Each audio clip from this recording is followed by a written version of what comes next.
जय हिंद साथियों, स्वागत है आपका एक बार फिर से इस नई वीडियो में। दोस्तों, आज के इस वीडियो में हम देखेंगे कि ईएसआईसी के अंदर जो वैकेंसीज अनाउंस हुई हैं उसके बारे में। एक्स-सर्विसमैन के लिए टोटल इसमें कितनी वैकेंसी हैं और कौन कौन से पदों के ऊपर एक्स-सर्विसमैन की वैकेंसी निकली है। दोस्तों, सैनिकों से जुड़ी सारी खबरों को जानने के लिए सब्सक्राइब का बटन दबाएं और बेल आइकन को प्रेस करके ऑल का बटन दबाएं ताकि सारी लेटेस्ट जानकारी आपको मिले सबसे पहले। तो चलिए शुरू करते हैं वीडियो। तो दोस्तों, जैसा आप जानते हैं, ईएसआईसी यानी कि एम्प्लॉय स्टेट इंश्योरेंस कॉरपोरेशन, ये government of India ministry of labour का एक डिपार्टमेंट है और इसके अंदर जितने भी एम्प्लॉय होते हैं, काम करने वाले होते हैं, उनके हेल्थ को कवर किया जाता है। तो दोस्तों, इसमें जो वैकेंसी निकलती हैं, नॉर्मली 4 प्रकार की वैकेंसी निकलती हैं। इसमें पहला जो एमटीएस यानी कि मल्टीटास्किंग स्टाफ, दूसरा यूडीसी अपर डिवीजन क्लर्क, तीसरा एसएसओ यानी कि सोशल सिक्योरिटी ऑफिसर और एक इसमें स्टेनोग्राफर की वैकेंसी भी निकलती है। बट आज जो वैकेंसी यहाँ पर हाल ही में अनाउंस हुई हैं वो केवल 3 पोस्ट के लिए अनाउंस हुई हैं, जो कि एमटीसी, यूडीसी और एसएसओ है। तो एमटीएस के लिए यहाँ पर 3341 टोटल वैकेंसी अनाउंस हुई हैं, यूडीसी के लिए 6826 वैकेंसी और एसएसओ के लिए 649 वैकेंसी। हालांकि जो एसएसओ की पोस्ट है वो ग्रुप बी की पोस्ट है, बाकी ये जो दोनों पोस्ट हैं ये ग्रुप सी की पोस्ट है, जिसमें कि एक्स-सर्विसमैन का रिजर्वेशन होता है। दोस्तों, बात करें पे लेवल की, तो यहाँ पर जो यूडीसी का जो पे लेवल है, पे लेवल 4 में आता है, जिसका कि बेसिक 25,500 से 81,100 होता है। और बात करें ग्रोस सैलरी की, तो जो यूडीसी की जो ग्रोस सैलरी होती है लगभग 55 से 60,000 के बीच में होती है। वहीं पर बात करें एमटीएस का, तो जैसा कि आप जानते हैं, जितने भी डिपार्टमेंट होते हैं उनमें जो एमटीएस का जो पोस्ट होता है वो पे लेवल 1 में ही आता है, जिसका कि बेसिक 18,000 से 56,900 के बीच होता है। और बात करें ग्रोस सैलरी की, तो स्टार्टिंग जो ग्रोस सैलरी होती है वो 35,000 से लेकर के 40,000 के बीच में रहती है। दोस्तों, अभी देख लेते हैं एक्स-सर्विसमैन के रिजर्वेशन के बारे में। तो एक्स-सर्विसमैन को इन पोस्टों के अंदर रिजर्वेशन मिलता है और जो भी एक्स-सर्विसमैन का कोटा है 10% वो आपको एमटीएस और आपका यूडीसी में देखने को मिलता है।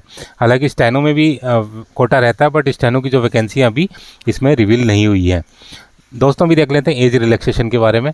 तो जो यूडीसी के लिए जो नॉर्मल कैंडिडेट का एज है वो 18 से लेकर के 27 वर्ष रखा गया है और जो एमटीएस के लिए जो एज है वो 18 से लेकर के 25 वर्ष रखा गया है। एक्स-सर्विसमैन को इसमें छूट है। एक्स-सर्विसमैन को अपनी प्रेजेंट एज में से अपनी सर्विस को माइनस करके अनरिजर्व्ड एक्स-सर्विसमैन को 3 साल और माइनस करना है, ओबीसी को 6 साल और एससी/एसटी को 8 साल। और उसके बाद जो उनकी एज है वो यूडीसी के लिए 27 वर्ष से कम होनी चाहिए और एमटीएस के लिए 25 वर्ष से कम होनी चाहिए। दोस्तों, बात करें सर्विंग सोल्जर्स की, तो जो लोग सेना में नौकरी कर रहे हैं और एक्स-सर्विसमैन कोटे में अप्लाई करना चाहते हैं तो वो भी इस वैकेंसी के लिए अप्लाई कर सकते हैं। लेकिन उनको जब भी इसका नोटिफिकेशन निकलता है, उसकी जो क्लोजिंग डेट रहती है उसके 1 साल के अंदर अंदर सेना से रिटायर होना होगा। दोस्तों, बात करें क्वालिफ़िकेशन की, तो यहाँ पर हम बात करेंगे केवल यूडीसी और एमटीएस की क्वालिफ़िकेशन की। तो यूडीसी के लिए आपको ग्रेजुएशन चाहिए। अगर आपने ग्रेजुएशन कर रखी है तो आप यूडीसी की पोस्ट के लिए अप्लाई कर सकते हैं और एमटीएस के लिए सिर्फ आपको 10th पास चाहिए। अगर आपने 10th पास किया है तो आप एमटीएस के लिए अप्लाई कर सकते हैं। दोस्तों, अभी देख लेते हैं कि इसमें कैसे अप्लाई करना है। तो आपको जो ईएसआईसी की ऑफिशियल वेबसाइट है, जब भी इसका लिंक ओपन होगा वहाँ पर आपको जाके www.esic.nic.in पे जाके आपको apply online for recruitment of the post of UDC MTS के ऊपर क्लिक करना है और आप वहाँ से अप्लाई कर सकते हैं। दोस्तों, अभी बात कर लेते हैं फ़ीस की। यहाँ पर 250 रुपये की फ़ीस रखी गई है एक्स-सर्विसमैन के लिए, लेकिन जैसे ही आप फेज़ 1 का रिटर्न एग्ज़ाम देते हैं आपको ये जो फ़ीस है वो भी रिटर्न हो जाएगी, यानी कि आप इसमें फ्री ऑफ कॉस्ट अप्लाई कर सकते हैं। बाकी कैंडिडेट के लिए जो फीस है वो 500 रुपये की रखी गई है। दोस्तों, अभी देख लेते हैं इसका जो सिलेक्शन प्रोसेस है वो किस प्रकार से होगा। तो यहाँ पर पहले आपका प्री एग्ज़ाम होगा, उसके बाद आपका मेंस एग्ज़ाम होगा और यूडीसी की पोस्ट के लिए आपका स्किल टेस्ट होगा। एमटीएस के लिए किसी प्रकार का स्किल टेस्ट नहीं है, एमटीएस के लिए सिर्फ मेन एग्ज़ाम्स होगा। तो सबसे पहले बात कर लेते हैं यूडीसी की। तो यूडीसी में आपका जो प्री एग्ज़ाम होगा, जैसे कि बाकी बैंकों में होता है सेम वैसा ही है। तो ये सिर्फ क्वालिफाइंग इन नेचर है, इसका कोई भी आपके जो मार्क्स हैं वो आपके सिलेक्शन को प्रभावित नहीं करेंगे। इसमें देख लेते हैं कि इसमें टोटल आपके 4 सब्जेक्ट्स होंगे: general intelligence and reasoning, general awareness, quantitative aptitude और इंग्लिश कॉम्प्रीहेंशन। टोटल आपके 100 क्वेश्चन होंगे जो कि 200 मार्क्स के होंगे और इसके लिए आपको समय मिलेगा 1 घंटा। दोस्तों, इसमें जो लोग क्वालिफाई करेंगे उनको फिर मेंस एग्ज़ाम के लिए बिठाया जाएगा और मेंस एग्ज़ाम ही आपका वो एग्ज़ाम होगा जिसके बेस के ऊपर आपकी मेरिट बनेगी। तो यहाँ पर भी 4 सब्जेक्ट होंगे आपके: general intelligence and reasoning, general awareness, quantitative aptitude और इंग्लिश कॉम्प्रीहेंशन। इन सभी के 50-50 क्वेश्चन होंगे जो कि 50-50 मार्क्स के होंगे। इस प्रकार से टोटल आपके 200 क्वेश्चन होंगे जो कि 200 मार्क्स के होंगे और इसके लिए आपको समय मिलेगा 2 घंटे।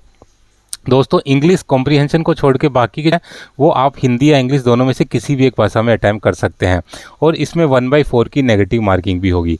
दोस्तों जो यूडीसी का जो मेंस एग्ज़ाम को क्लियर करेंगे उनको फिर कंप्यूटर स्किल टेस्ट के लिए बुलाया जाएगा। दोस्तों अभी बात कर लेते हैं एमटीएस के एग्ज़ाम की। तो जो एमटीएस का एग्ज़ाम होगा सेम वैसे ही होगा जैसे कि यूडीसी का एग्ज़ाम होता है। इसमें 2 सेक्शन होंगे। सबसे पहले आपका जो प्री एग्ज़ाम होगा ये सिर्फ क्वालिफाइंग इन नेचर है। इसमें 4 सब्जेक्ट्स होंगे, general intelligence and reasoning, general awareness, quantity aptitude और इंग्लिश कॉम्प्रीहेंशन। सभी के 25-25 क्वेश्चन होंगे जो कि 50-50 मार्क्स के होंगे। इस प्रकार से टोटल आपके 100 क्वेश्चन होंगे जो कि 200 मार्क्स के होंगे। इंग्लिश को छोड़कर बाकी के जो सब्जेक्ट्स हैं उनको आप हिंदी या इंग्लिश दोनों में से किसी भी भाषा में अटैम्प्ट कर सकते हैं। दोस्तों इसमें जो सेलेक्टेड कैंडिडेट होंगे उनको मेंस एग्जाम के लिए बुलाया जाएगा, और मेंस एग्जाम में भी इस चारों सब्जेक्ट होंगे। टोटल आपके 200 क्वेश्चन होंगे, 200 मार्क्स के होंगे, और इसके लिए आपको समय मिलेगा 2 घंटे का। दोस्तों अभी देख लेते हैं क्वालिफाइंग मार्क्स के बारे में।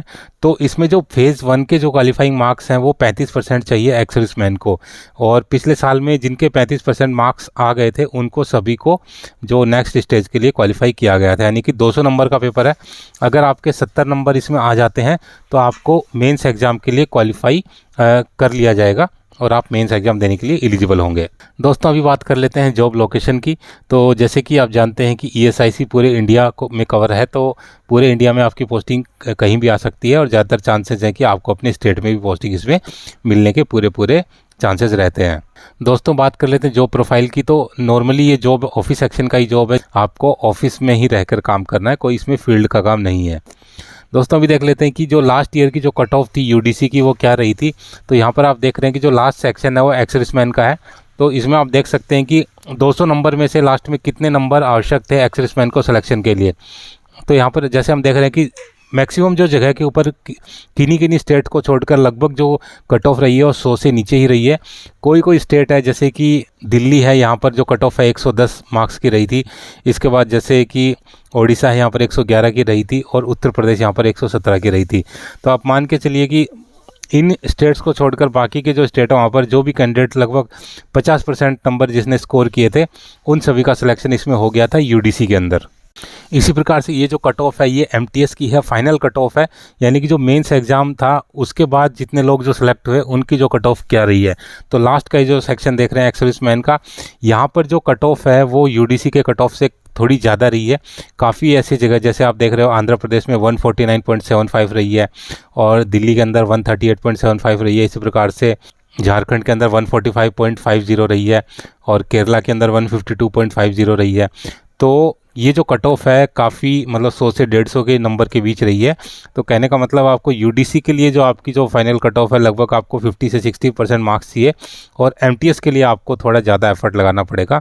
आपको लगभग 70 to 75% मार्क्स इसमें लाने होंगे, तब जाके आपका जो एमटीएस है वो क्लियर होगा। तो दोस्तों इससे आपको जो कट ऑफ है उससे आइडिया लग गया होगा कि आपको किस प्रकार से इसमें तैयारी करनी है। दोस्तों अभी बात कर लेते हैं इंपॉर्टेंट डेट्स के बारे में।